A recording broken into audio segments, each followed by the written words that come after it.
Arthur y Elena vivían en una modesta casa a las afueras de una ciudad en constante expansión, donde el césped siempre parecía un poco más verde en la casa de al lado y las fachadas de las casas ocultaban secretos, al igual que las cortinas de terciopelo que filtraban la luz del sol y la curiosidad. La fachada de su matrimonio era, para los forasteros, impecable, una imagen de normalidad casi aburrida, que Arthur se esforzaba por mantener con la precisión obsesiva de un relojero suizo. Él, un hombre de mediana edad con un trabajo estable en una empresa de contabilidad de tamaño mediano, donde pasaba sus días haciendo números y evitando el contacto humano, era la encarnación de la mediocridad exitosa, un hombre satisfecho con la rutina, pero que secretamente anhelaba algo más, algo grandioso y sin esfuerzo, una vida de opulencia que sentía que se le negaba. Ella, Elena, una mujer amable, profesora de arte en una escuela primaria local, tenía una sonrisa que, a simple vista, ocultaba cualquier atisbo de melancolía, pero para Arthur era solo una parte más del paisaje, un elemento predecible en su vida, cuidadosamente orquestada, una presencia que, con el tiempo, se había convertido en una carga, un peso muerto para sus aspiraciones. Sin embargo, tras las cortinas bien cuidadas, las cenas silenciosas y las conversaciones formales sobre el día, flotaba en el aire una tensión casi imperceptible, una frialdad calculada que Arthur cultivaba con la misma dedicación con la que regaba las plantas exóticas de su jardín. Cada hoja era un testimonio de su control obsesivo y su búsqueda de la perfección, incluso bajo el disfraz más nefasto. La casa, antaño un hogar, se había convertido en el escenario de la farsa de su existencia, donde cada gesto y cada palabra eran cuidadosamente meditados. Arthur no amaba a Elena. La llama, si alguna vez existió, se había extinguido hacía años, reemplazada por una fría indiferencia y un resentimiento silencioso que corroyó los cimientos de su relación, transformándola en un cascarón vacío, carente de afecto genuino. Para él, el matrimonio se había convertido en una comodidad, parte de un paisaje que ansiaba desesperadamente remodelar, o más precisamente, demoler para construir algo nuevo sobre sus ruinas, algo que lo beneficiara exclusivamente a él, sin la interferencia de otros. Su mente, un laberinto de fríos cálculos, de oportunidades perdidas y de un deseo insaciable de algo más, de una vida de lujo y reconocimiento que sentía legítimamente suya, estaba obsesionada con una sola idea: la riqueza. No la riqueza construida con trabajo duro y paciencia, virtudes que consideraba reservadas para los débiles e ingenuos, para quienes carecían del coraje para tomar lo que deseaban, sino la que surge de un golpe de suerte o, en su caso, de un acto de desesperación calculada, un oscuro atajo hacia el paraíso financiero que vislumbró con una claridad casi alucinatoria, como un oasis en el desierto de su mediocre vida. Fue durante una noche de insomnio, mientras la lluvia tamborileaba monótonamente en el techo y Elena dormía profundamente a su lado, ajena al peligro inminente que se cernía sobre él, que sus ojos inquietos y hambrientos se posaron en viejos documentos guardados en un cajón polvoriento de su escritorio. Entre facturas y papeles sin importancia, encontró la póliza de seguro de vida de Elena.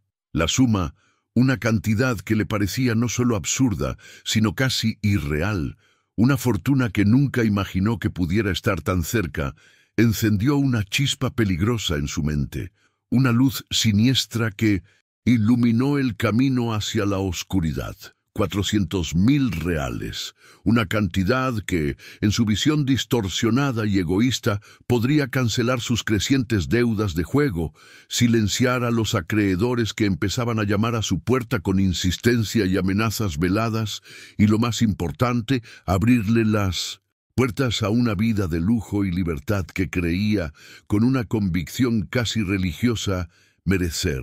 La idea, una semilla maligna, comenzó a germinar en su mente, alimentada por la codicia y el desprecio, creciendo a cada minuto, a cada latido de su corazón, transformándolo en un monstruo. La planificación comenzó de forma casi académica, con la precisión de un científico y la serenidad de un depredador acechante, observando a su presa con paciencia calculadora. Arthur, hombre metódico por naturaleza, se sumergió en la investigación en línea, transformando su oficina en un antro de información prohibida, un santuario para sus pensamientos más oscuros y sus intenciones más nefastas. Sus términos de búsqueda eran macabros, una ventana a la mente de un asesino en potencia, un plan para el crimen perfecto que estaba decidido a ejecutar, drogas que simulan sobredosis, muerte indolora por inyección, cómo fingir un suicidio sin dejar rastro, efectos de los sedantes en dosis letales, cómo evitar la detección forense en casos de sobredosis, síntomas de paro cardíaco inducido por fármacos, límites de detección de sustancias en autopsias. Estudió los efectos de diversas sustancias, analizándolas con la misma atención que prestaba a los estados financieros de sus clientes, buscando una que fuera letal, pero que pudiera confundirse fácilmente con una sobredosis accidental o un suicidio, especialmente si la víctima tenía antecedentes de consumo de drogas o depresión. Elena no tenía ninguno de los dos, pero Arthur era un maestro en la creación de narrativas, la manipulación de la percepción y la distorsión de la realidad a su favor. Sabía que la apariencia era más importante que la realidad, que una historia bien contada podía desviar sospechas y que la verdad era solo cuestión de perspectiva, una que él estaba dispuesto a moldear a su favor, costara lo que costara.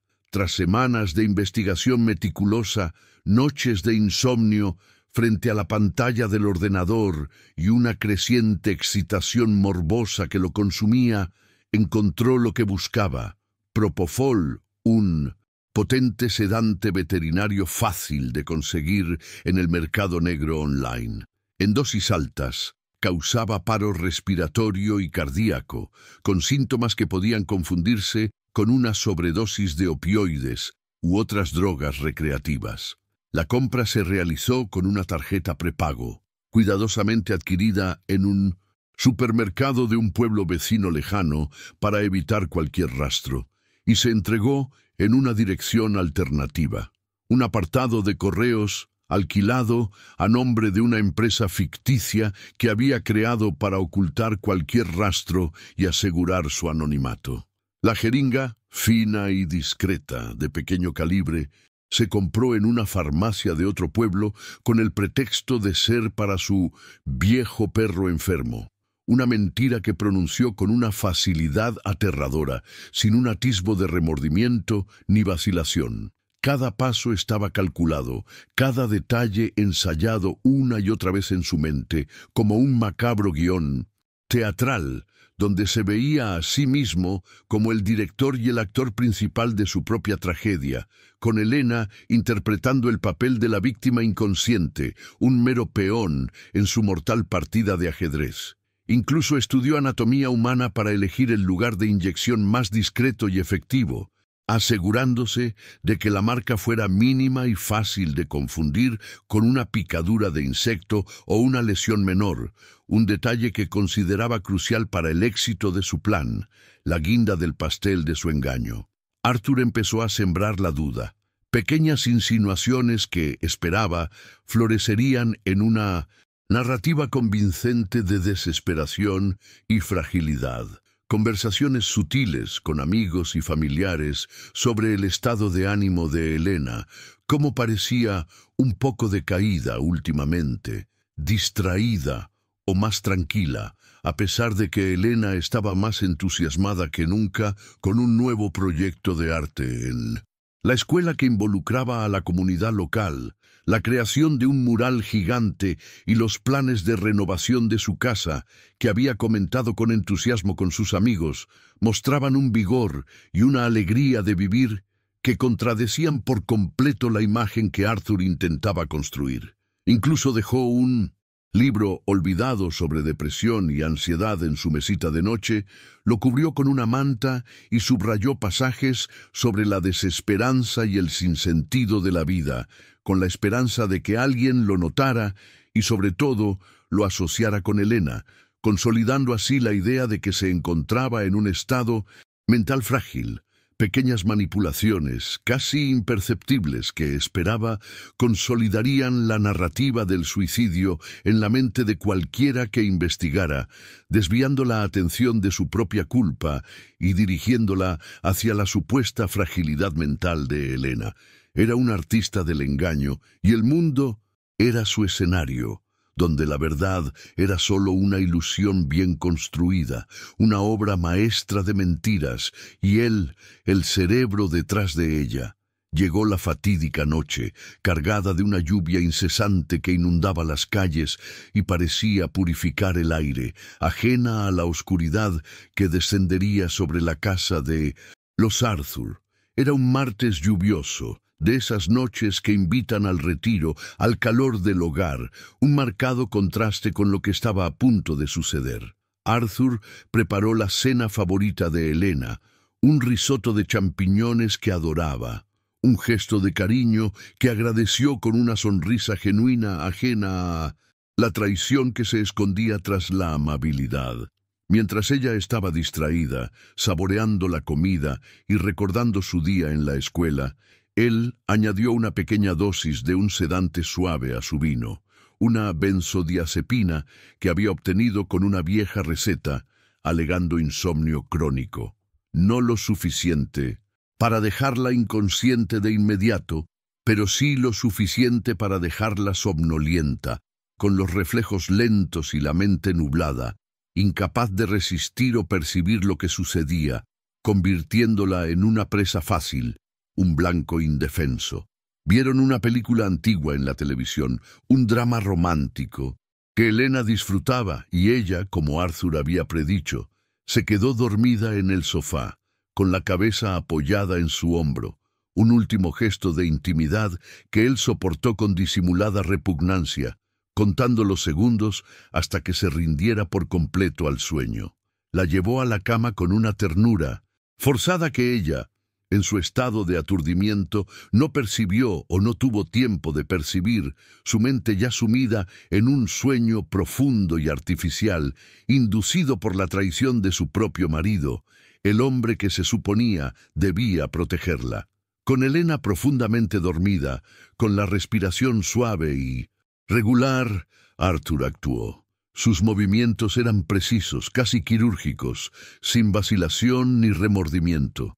Sacó la jeringa y el frasco de sedante veterinario de su escondite, un compartimento secreto en lo profundo de su cajón de calcetines, donde nadie miraría jamás, un lugar que él consideraba impenetrable, a salvo de miradas indiscretas. La luz de la lámpara, estratégicamente colocada para crear sombras y oscurecer detalles, proyectaba sombras largas y distorsionadas por la habitación, transformando objetos familiares en figuras fantasmales, cómplices silenciosos de su crimen, con pulso y firme, afinado por años de control emocional y una frialdad que lo habría asustado de no estar tan concentrado en su objetivo. Inyectó el líquido en el brazo de Elena, eligiendo una vena discreta en la parte interior del codo, un punto que fácilmente pasaría desapercibido a simple vista, sobre todo en un escenario de suicidio. Ella no sintió nada, ni un tic, ni un suspiro. La muerte llegó silenciosa, sin forcejeo, sin dolor aparente, un final cruel y cobarde para una vida inocente. El rostro de Elena permaneció sereno, como en un sueño profundo y apacible, una macabra ironía que Arthur percibió con una leve sonrisa de satisfacción, una sonrisa que revelaba la oscuridad de su alma, la victoria de su malevolencia. Arthur esperó, observando su pecho subir y bajar una última vez, y luego nada más. El silencio en la habitación era ensordecedor, un vacío que llenó con la satisfacción de su victoria, la sensación de poder que le proporcionaba haber orquestado la muerte de alguien, haber engañado a todos, haber demostrado su superioridad. Limpió la jeringa y el vial con un pañuelo de papel.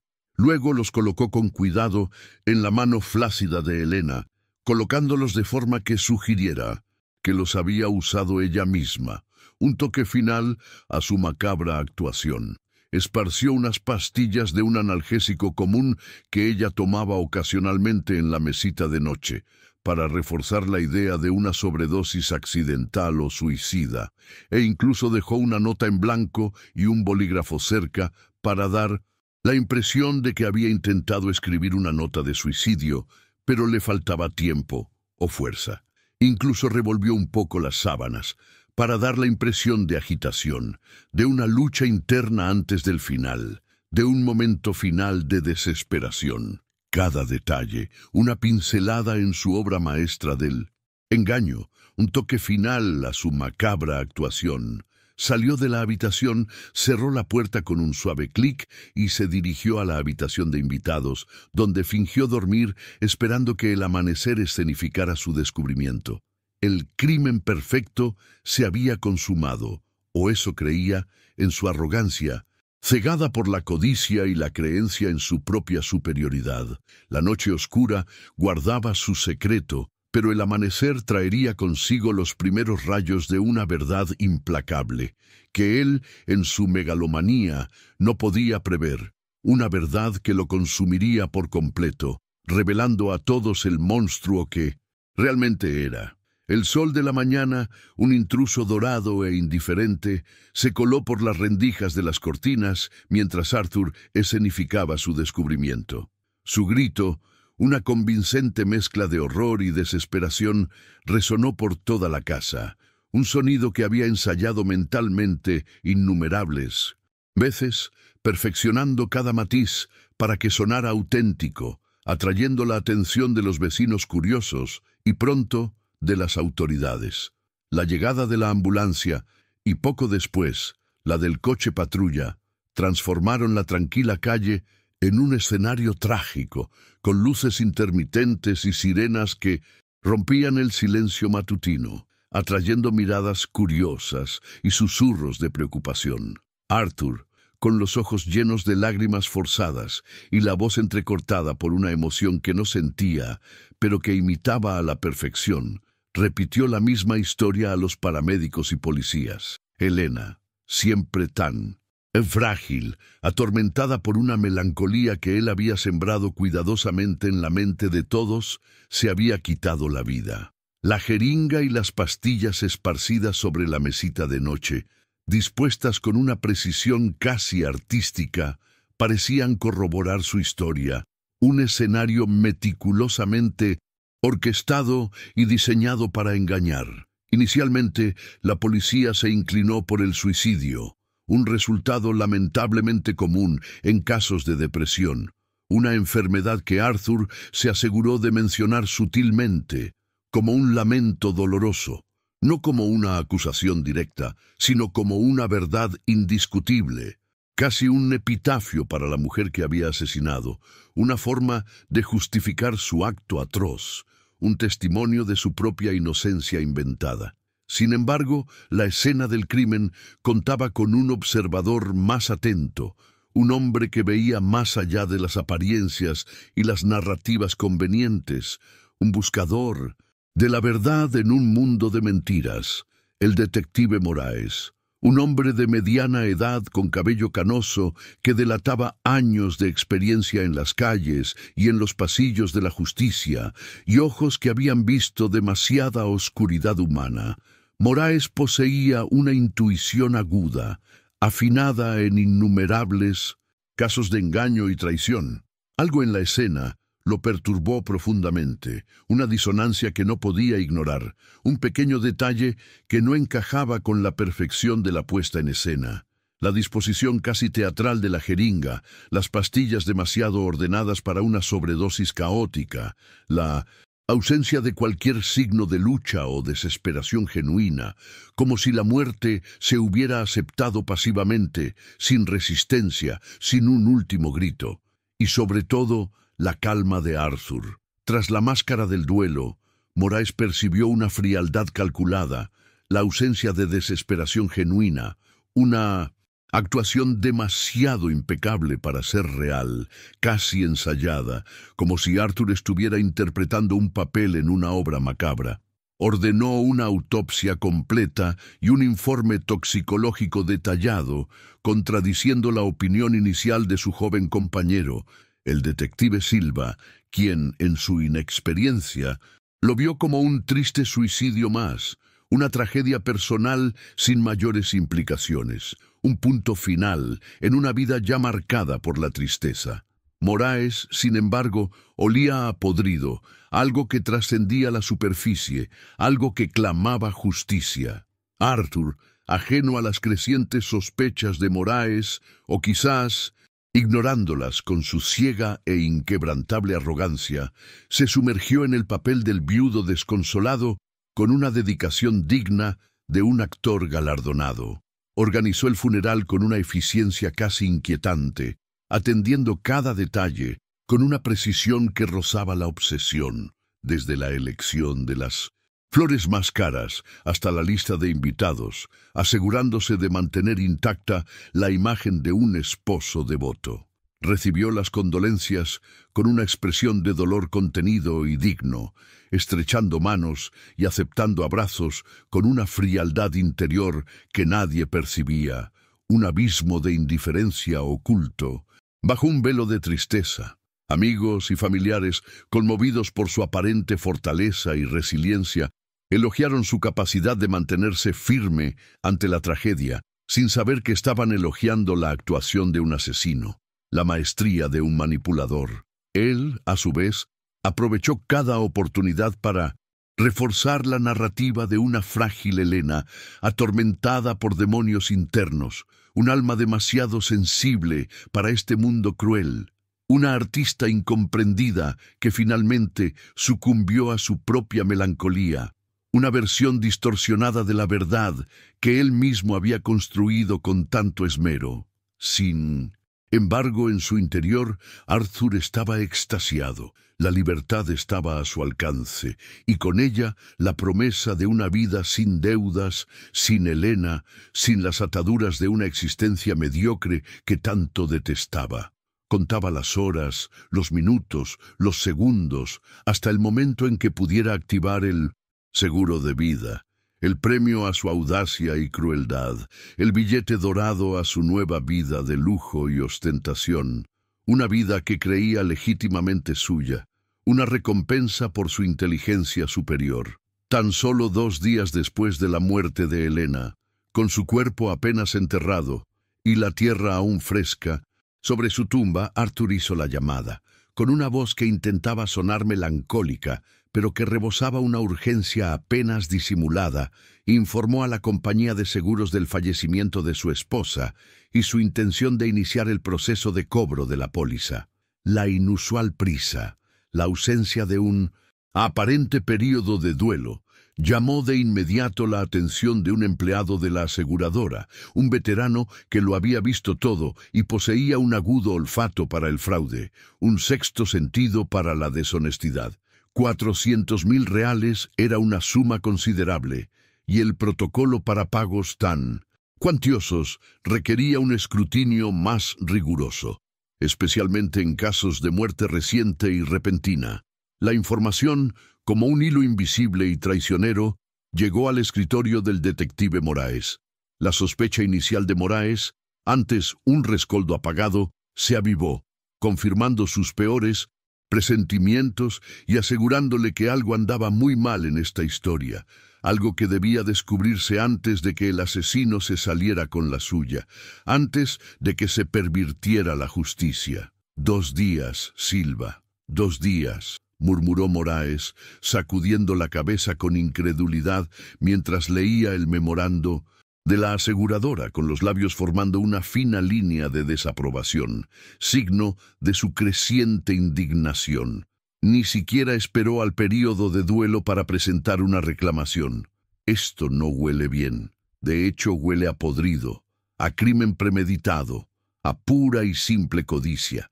¿Quién en su sano y juicio hace esto? Alguien que pierde a su esposa y, incluso antes de enterrarla, ya piensa en dinero. Es una falta de respeto, una afrenta a la memoria del difunto. Silva, quien había empezado a dudar de la teoría del suicidio tras la insistencia de Moraes en una autopsia y su propia observación de la frialdad de Arthur, asintió, con la indignación creciendo en su pecho, transformándose en una rabia fría y calculada. Sí, jefe, es demasiado rápido. Parece que estaba más interesado en el dinero que en su esposa, mucho más. Es casi un insulto a su memoria, una afrenta a la decencia humana. Tenemos que perseguir a este tipo, y rápido. No puede salirse con la suya. A partir de ese momento, la investigación cambió de rumbo, pasando de un caso de suicidio a un posible homicidio. Moraes y Silva, ahora en perfecta sintonía, un dúo incansable en busca de la verdad, comenzaron a indagar más, profundamente en la vida de la pareja, ya no buscando razones para la desesperación de Elena, sino para la avaricia de Arthur.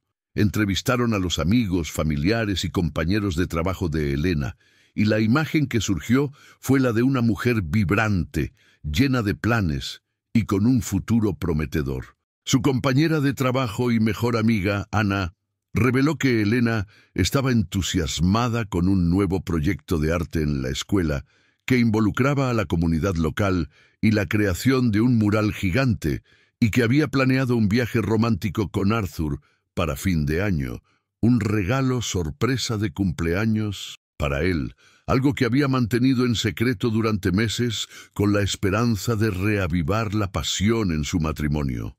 Deprimida, Elena, imposible, había dicho Ana, con la voz entrecortada por el dolor y la incredulidad, mientras las lágrimas corrían por su rostro. Estaba más feliz que nunca. Jefe, acababa de decirme que estaba pensando en adoptar un perro, un Golden Retriever, y que quería pintarle un retrato. Tenía una lista de nombres para el perro. Eso no es lo que hace alguien que quiere morir. Amaba la vida, amaba los colores, amaba a la gente. Los detectives también investigaron las finanzas de Arthur y encontraron una maraña de deudas, préstamos impagados, inversiones arriesgadas que habían fracasado estrepitosamente y un patrón de gastos que superaba con creces sus modestos ingresos. Arthur vivía por encima de sus posibilidades, disfrutando de un estilo de vida que no podía permitirse, con coches caros, cenas en restaurantes de lujo, ropa de diseño y una obsesión por los artículos de lujo que exhibía con orgullo como trofeo de su supuesta superioridad, una forma de compensar sus inseguridades. El seguro de vida de Elena no era solo un extra, era un salvavidas, la única salida a un agujero financiero cada vez más profundo, un abismo que él mismo había cavado con sus decisiones irresponsables y su megalomanía. La necesidad de dinero era desesperada, y la muerte de Elena era la solución perfecta a sus problemas, la clave de su libertad financiera, el camino hacia una vida sin preocupaciones, o eso creía él.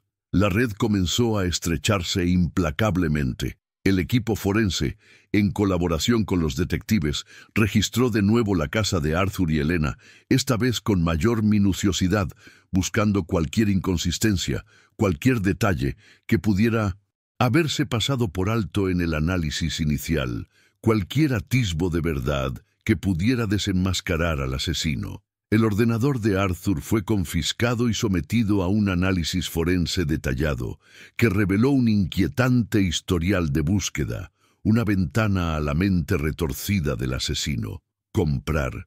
Sedante veterinario online. Efectos de la sobredosis de propofol. Seguro de vida por suicidio. Cómo engañar a la policía en caso de suicidio. Métodos de inyección indoloros. tiempo de descomposición de las drogas en el cuerpo, cómo simular la depresión, las fechas de la búsqueda. Coincidieron con el período anterior a la muerte de Elena, y algunas habían sido borradas, pero los expertos forenses lograron recuperarlas, revelando el alcance de la planificación de Arthur, la frialdad de su mente criminal y la meticulosidad de su diabólico plan. La compra en línea de la sustancia letal se rastreó a través de una dirección IP y una tarjeta prepago que, aunque intentó ocultar su origen, finalmente condujo a Arthur a través de pequeños pero cruciales fallos en su planificación, como usar una dirección de correo electrónico personal para la confirmación de la entrega y su domicilio como punto de referencia para la compañía de envíos. Un grave error que nunca imaginó que sería descubierto, un cabo suelto en su red de mentiras. Y entonces llegó el informe toxicológico, sellando el destino de Arthur con la fuerza de un martillo. La sustancia encontrada en el cuerpo de Elena no era un opioide común ni un sedante recreativo.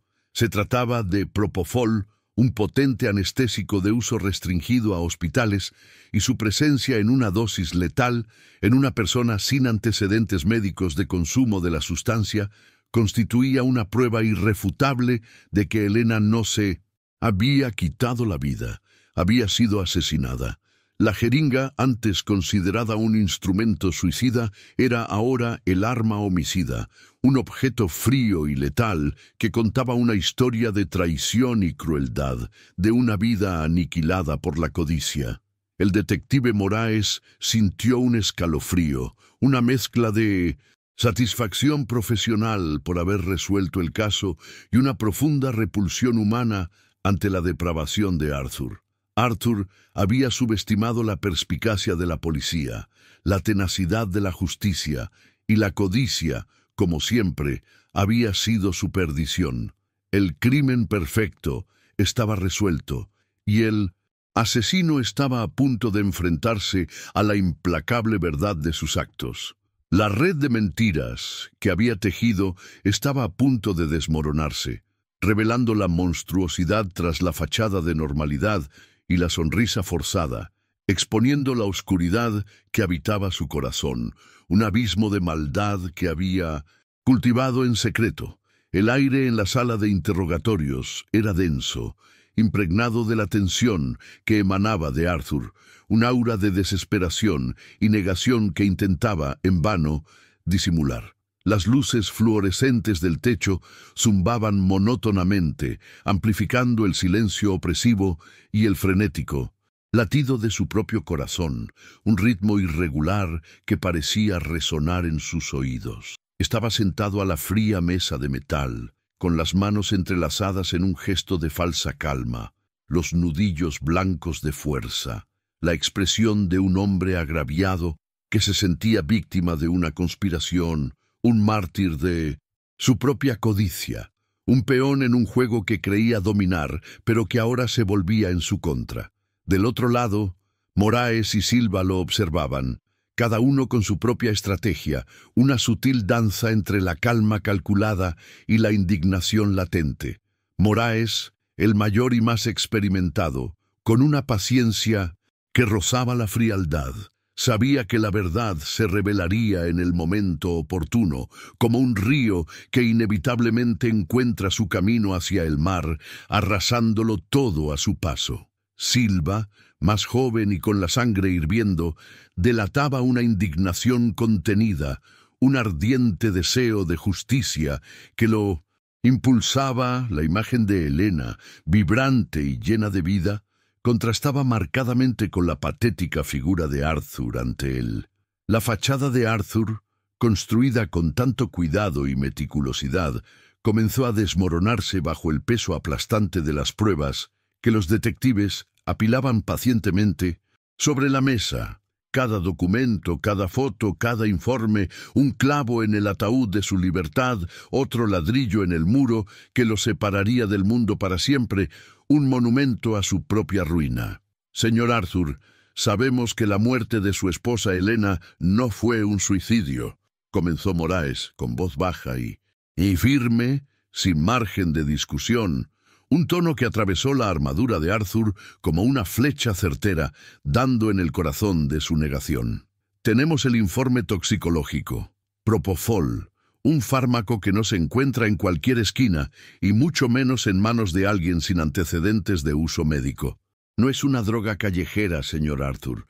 Es un potente anestésico de uso restringido a hospitales. ¿Cómo pudo Elena tener acceso a él? ¿Y por qué usaría algo tan específico para quitarse la vida cuando había opciones mucho más accesibles y comunes? Alguien tenía que proporcionar este fármaco.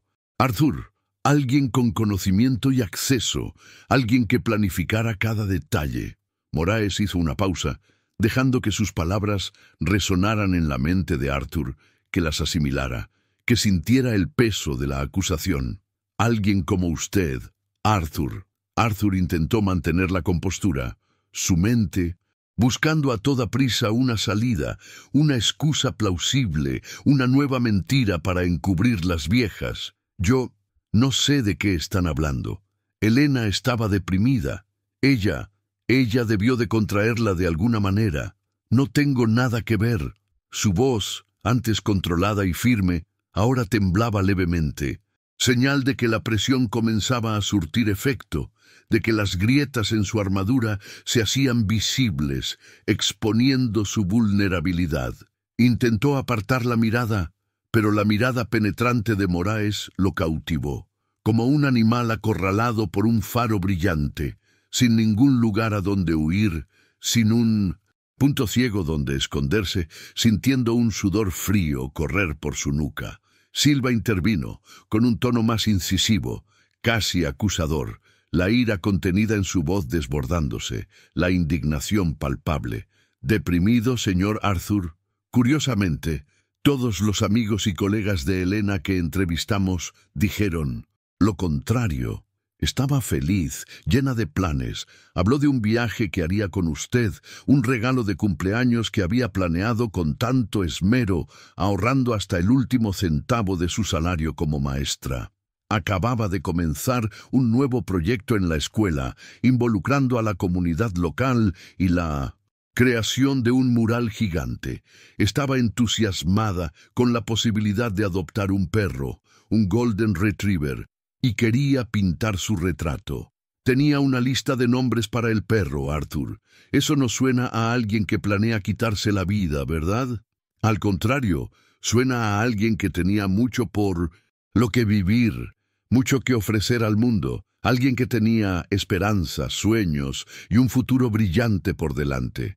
Y usted, Arthur, le arrebató todo eso, por dinero, por una cantidad que no valía su vida. Moraes continuó, presentando la siguiente pieza del rompecabezas, un golpe directo a la narrativa de Arthur, desmantelándola pieza por pieza, revelando la farsa. ¿Y la prisa por reclamar al seguro, señor Arthur? 2 días después de la muerte de su esposa, 400.000 reales, una suma considerable. Casualmente, descubrimos que tiene una montaña de deudas, por apuestas, por inversiones fallidas, por un estilo de vida que no podía permitirse. Menuda coincidencia, ¿no le parece? Parece que le preocupaba más recibir el dinero que lamentar la pérdida de su esposa, a quien veía solo como un medio para un fin, un obstáculo que debía eliminar para alcanzar sus objetivos egoístas. La avaricia, Arthur, es una poderosa motivación, pero también un enemigo traicionero. Arthur tragó saliva, con la garganta seca, el corazón latiéndole con fuerza, un latido de pánico en el pecho resonando en sus oídos, ensordeciéndolo a todo lo demás. Con cada palabra, el asedio se intensificaba. Las paredes de la habitación parecían encogerse, asfixiándolo, robándole el aire, haciéndolo sentir enjaulado. Intentó distraerse, hablar de su dolor, del dolor abrumador que sentía, de la injusticia de ser acusado, pero los detectives no se lo permitieron. Presentaron las pruebas digitales, su historial de búsqueda en el ordenador, investigaciones sobre drogas letales, sobre cómo fingir un suicidio sobre los efectos del propofol, sobre cómo engañar a la policía en caso de suicidio, sobre métodos de inyección indoloros, sobre el tiempo que tardan las drogas en descomponerse en el cuerpo, sobre seguros de vida y cláusulas de suicidio, sobre cómo simular la depresión en alguien. La compra en línea del sedante veterinario, rastreada hasta él a través de un correo electrónico de confirmación que olvidó borrar, y su domicilio como punto de referencia de la compañía de envíos, fue un error flagrante que nunca imaginó que sería descubierto, un hilo suelto en su red de mentiras que ahora se estaba deshaciendo. La jeringa, que había colocado cuidadosamente en la mano inerte de Elena, era ahora una prueba irrefutable en su contra, un testimonio silencioso de su crueldad, un objeto frío y letal que gritaba su culpa al mundo, a la justicia, a la memoria de Elena. «Lo sabemos, Arthur», dijo Moraes, inclinándose sobre la mesa, con la mirada fija en Arthur, transmitiendo una certeza inquebrantable, una convicción inquebrantable. «Sabemos que planeaste esto, que la sedaste con vino adulterado, esperaste a que se durmiera y le inyectaste la droga, que montaste la escena para que pareciera un suicidio, usando la historia de depresión que tú mismo inventaste para ella, manipulando la percepción de todos a su alrededor, incluso de sus seres queridos, de quienes la amaban. No hay escapatoria, Arthur. La verdad está aquí, frente a nosotros, y es innegable. Tus huellas digitales y tu avaricia te han traicionado. El crimen perfecto no existe, Arthur. Solo existe su ilusión, y la tuya se ha hecho añicos. El silencio en la habitación era ensordecedor, roto solo por el sonido de la respiración agitada de Arthur, que ahora se convertía en sollozos incontrolables. Un grito convulsivo que ya no podía contener, un lamento patético que llenaba la habitación. Sintió el peso del mundo derrumbándose sobre él, la montaña de mentiras que había construido, desmoronándose, revelando la cruda verdad, la monstruosidad de sus actos, la arrogancia que lo había impulsado, la creencia en su propia inteligencia y la infalibilidad de su plan. Todo se desmoronó en polvo, en cenizas, en nada. Miró a los detectives, a las pruebas irrefutables, y comprendió que su crimen perfecto era, de hecho, una red de mentiras que él mismo había tejido, en la que ahora estaba irremediablemente atrapado, sin salida, sin esperanza, sin un solo rayo de luz. Las lágrimas que había forzado a derramar para el funeral de Elena ahora eran reales, ardientes y amargas, corriendo por su rostro, borrando la máscara de frialdad que había llevado durante tanto tiempo, revelando al hombre patético y cobarde que se escondía tras ellas, un hombre que había cambiado su vida por dinero, por una ilusión de riqueza. Se derrumbó.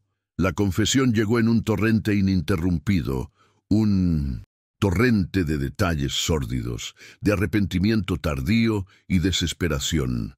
Relató cómo había planeado cada paso, la motivación puramente financiera, su desprecio por Elena, a quien veía solo como un obstáculo para su ascenso social y financiero, un peón desechable en su juego de ambición, un mero número en su hoja de cálculo de pérdidas y ganancias. La codicia, un monstruo insaciable, había consumido su alma, cegado su moral, y lo había llevado a cometer el acto más atroz, un crimen que nunca se imaginó capaz de cometer, pero que, en el fondo, siempre había estado latente en su naturaleza, egoísta y egocéntrica.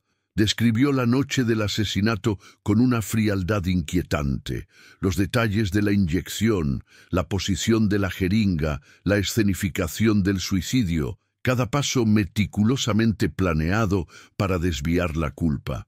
Incluso confesó haber adulterado el vino de Elena con un sedante para asegurar que estuviera completamente vulnerable, sin posibilidad de defensa, un acto de cobardía que lo perseguiría para siempre, un fantasma que lo perseguiría en sus pesadillas. El caso de Arthur conmocionó a la ciudad. un escándalo que dominó los titulares de los periódicos y los noticieros televisivos durante semanas, meses, convirtiéndose en un hito en la historia criminal local.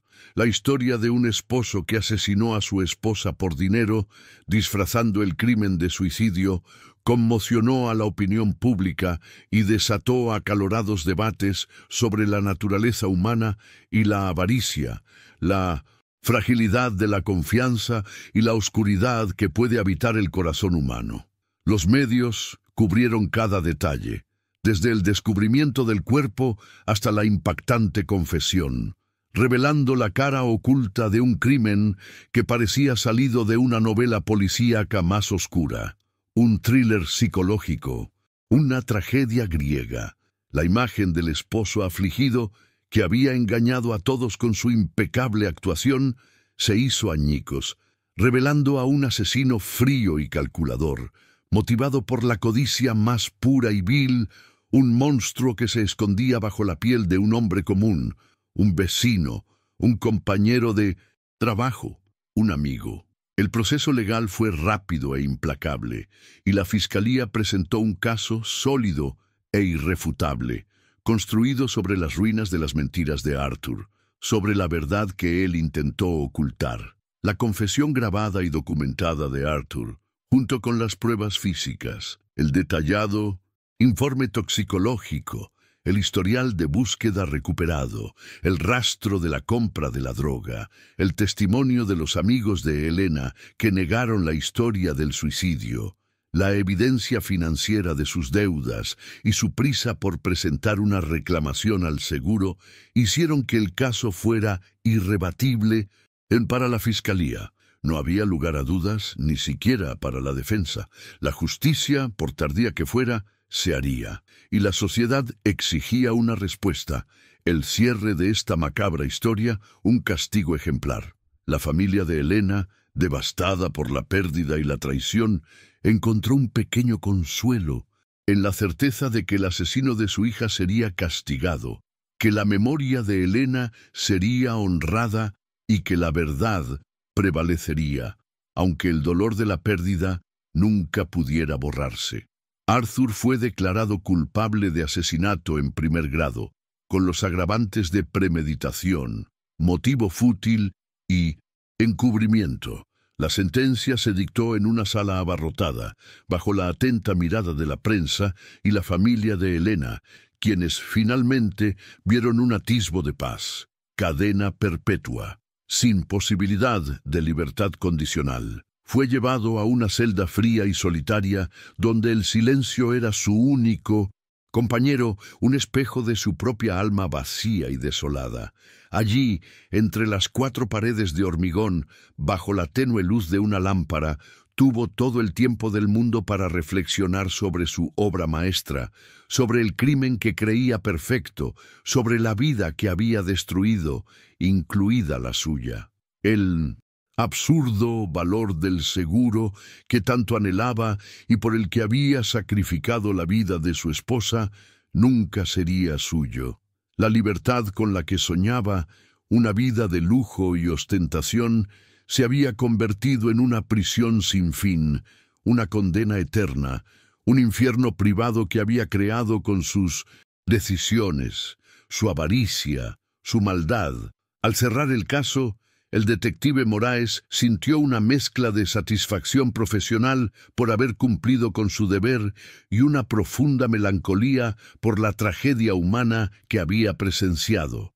Se había hecho justicia, se había revelado la verdad, pero la vida de Elena, brutalmente truncada, y la ruina de Arthur permanecerían como un sombrío recordatorio de la fragilidad de la moralidad humana ante la codicia desenfrenada, una advertencia sobre los peligros de la ambición desenfrenada y la oscuridad que puede habitar el corazón humano, transformándolo en un abismo sin fondo, un pozo de maldad que lo consume todo a su paso, dejando solo desolación y un arrepentimiento tardío pero abrumador que lo consumiría a uno para siempre.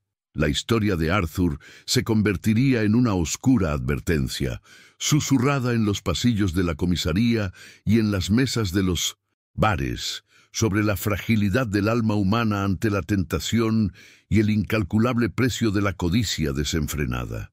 Y así, el silencio de la celda se convertiría en el escenario de su propia tragedia personal, donde los únicos espectadores serían la sombra de sus actos y el eco de sus decisiones.